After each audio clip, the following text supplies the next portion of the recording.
Rift Wizard is a traditional roguelike. It's a turn-based, grid-based permadeath game about using a wide range of magic to defeat an even wider range of enemies.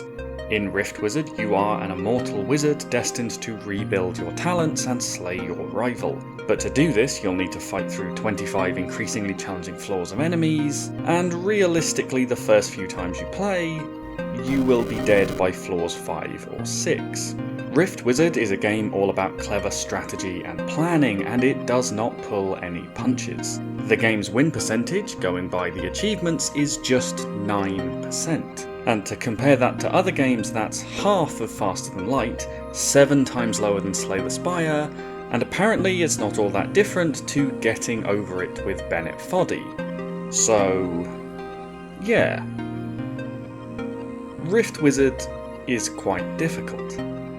Every level you face will be filled with a variety of enemies and a few gates that periodically add more monsters to the fight, and it's only by defeating every last enemy in a level that you'll be able to walk through a rift into the next one. Now, so that I don't bury the lead, I'm just going to start off by addressing what really makes Rift Wizard exciting, which is the ridiculous depth and variety. Rift Wizard has an obscene number of spells and abilities. Across 16 different brands of magic, there are 135 different active spells that you can learn. There are 69 different passive abilities that you can incorporate into your build, and each one of those 135 active spells has a handful of potential upgrades that are unique to that spell. And I understand that more doesn't always equal better. But not only is there a huge number of these different powers, they're also imaginative and interesting. Rarely is something just damage. There is almost always a major side effect that will make one spell completely different to another. Spells could be a classic fireball, an attack that chains lightning between enemies, or an ability to summon a wolf or a dragon. There's even a spell in Rift Wizard that turns you into a static eye of lightning that fires huge amounts of damage at enemies in your line of sight. Passive skills can see you starting each level surrounded by hellhounds. You can have your fire attacks melt away enemy armour. You can give your minions a bonus ranged attack. And when you go to upgrade a spell, there are often options for a simple increase in damage or range, but there are also unique upgrades. For example, you can spend skill points to turn your fireball attack into a chaos ball, where the type of damage the attack deals will change depending on the weaknesses of the enemy you're attacking. It's an enormous spellbook, and yet all of the ideas are interesting and exciting. Ultimately, what you want is something that is a cohesive build that can scale as you play the game. Your single turn is wildly outnumbered by the turns of every one of your enemies, and the spells you've learned have to work together to overcome that disparity. So let's look at an example of how that might happen. And I get that in a game all about strategizing and coming up with these plans, this could be a sort of spoiler. But ultimately, this is just one possible combination, and on its own, this would still take good play to get you even a third of the way through the game. This example is Ghostfire. You can start the game picking up a fireball, a 3x3 area of effect attack that deals more than adequate early game damage. After that, you grab Nightmare Aura, another area of effect attack, but one that continuously deals a lowly 2 dark or arcane damage over the course of 30 turns. These are two fairly separate spells, but there's a third ability that brings them both together. Ghostfire. Ghostfire is a passive ability that summons a burning ghost whenever an enemy takes fire and dark damage in the same turn.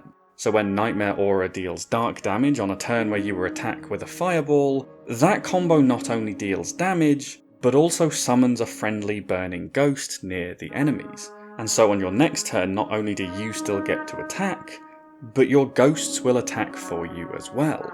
And what type of damage do they deal? Fire. And so the ghosts that you spawn will contribute fire attacks that can lead to more ghosts spawning. And this is the sort of creative theory crafting that Rift Wizard is all about. Flicking through the grimoire to find spells with effects that synergize, and with such a wide-ranging selection of abilities to choose from, there are a myriad of promising combinations and potentially viable builds. But trying to stop your progress are the enemies. If your style is built around fire damage like in that example, then you're going to have a hard time facing enemies that are highly or fully resistant to fire. And so you'll need to factor in ways to either deal with these situations or avoid them altogether. Considering the enemies that you're facing is a massive part of Rift Wizard's strategy, because there are a lot of enemies that you could face. A lot of enemies.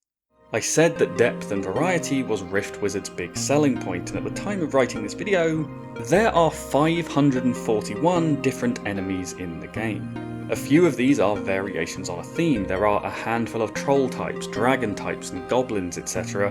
But because of how the mechanics of Rift Wizard function, in particular elemental attacks and resistances, fighting a red slime or a green slime could be a completely different level of challenge despite their near identical attributes. Enemies can attack by melee or from range.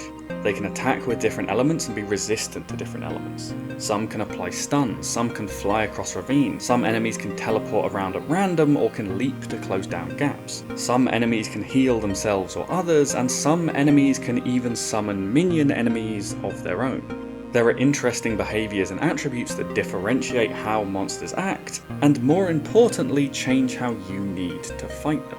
And as you move into the later stages, which you probably won't for a while, there are also rare powerful enemies to fight with designs that I think are really cool. This incredible variety in the enemies combined with the enormous depth in the character building and the spells creates a game where strategy is hugely important, and Rift Wizard is a game that is very strategy friendly. Traditional turn-based roguelikes are a superb genre for allowing deep strategic thinking. These are games where you're making a lot of decisions with a really large number of turns, but at any moment if you see an opportunity or a danger, you can slow down and think for as long as you want about your next action. And in that sense, they actually share something strangely familiar with real-time with pause games that, as some of you might know, I am a really big fan of. But in order to make good decisions, you have to have information. Rift Wizard tells you everything. The game's 200 plus spells and skills are all available to view from the very beginning. They don't unlock over time, or with certain upgrades, or when you have enough skill points. They are always there for you to see so that when you buy a new spell or an upgrade, you have an idea about what they might combine with in the future. One thing that I obviously noticed but didn't consciously think about the significance of for a while is that every level in Rift Wizard fits on the screen in its entirety. There is no fog of war, there are no hidden rooms, you can see every single part of every single level from the moment that you first step into it. So even if you're fighting in one corner of the screen, you can be making decisions based on the big picture. One of the coolest mechanics in Rift Wizard, because it's one that I have never seen before in a roguelike, is the ability to preview levels. Whenever you clear a floor, there will be multiple rifts that you can walk through, and you get to choose which one you want to enter. By hovering over them, you can see the enemies in that level and the items that you can get, but even better than that, you can step halfway into a rift and see the full level as though you are already in it. You can see the style of the map, you can see the locations of the gates that spawn enemies. You can mouse over individual monsters and see their attributes and weaknesses. You can look at where enemies are grouped together and where the most powerful creatures are, and if you don't like it, you can leave. It adds a really engaging and really important decision to the game. But more importantly, it turns what in a roguelike is usually output randomness, where you walk through a door and find out what the next floor is, into input randomness, where the options are still procedurally generated, but there's now a strategic decision where you can mitigate the randomness. I think this is really cool, and I think that this is something I would love to see in more roguelike games. I said offhand earlier that if you're weak to a particular type of enemy, you might want to try to avoid them. Well, this is the main way of doing that, evaluating the difficulty of a floor against the strengths and weaknesses of your style. If your main attack is Chain Lightning, you want open spaces for it to cascade between enemies. If you focus on summoning wolves, you need to be wary of enemies like ghosts that can't take physical damage. And when you do finally decide which rift you want to enter, you can pick exactly which tile to start on. You can choose whether to start in a cluster of gates to destroy as many of them as quickly as possible. You could start in an open space to gain a few turns to build up strength. You could start right next to the level's most powerful enemy because you think you can overwhelm them before they do too much damage. And again, this is something I don't think I've seen before in a roguelike, but I absolutely love it. Rift Wizard gives you these extra tactical decisions, but then compensates for it with enemies that are more dangerous and more difficult, and it is just so satisfying to defeat them. Every aspect of Rift Wizard's design is about giving you strategic and tactical choices. The game still has a lot of the randomness that make roguelike games so much fun and so varied, but it takes away some of that randomness in the combat and instead puts a greater emphasis on your decision making. Rift Wizard is one of the best games I've played this year.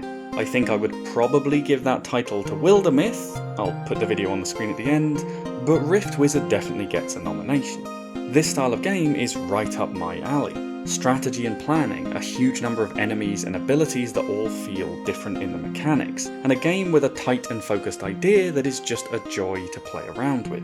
If you like theory crafting games, this is perfect for you. If you love tactics and strategy, then it is brilliant. If you're big on classic roguelikes, then this is a modern take on them that I think is definitely worth playing. But the real reason to play Rift Wizard is that it has an encyclopedia of its monsters, and I think way more games should do that too.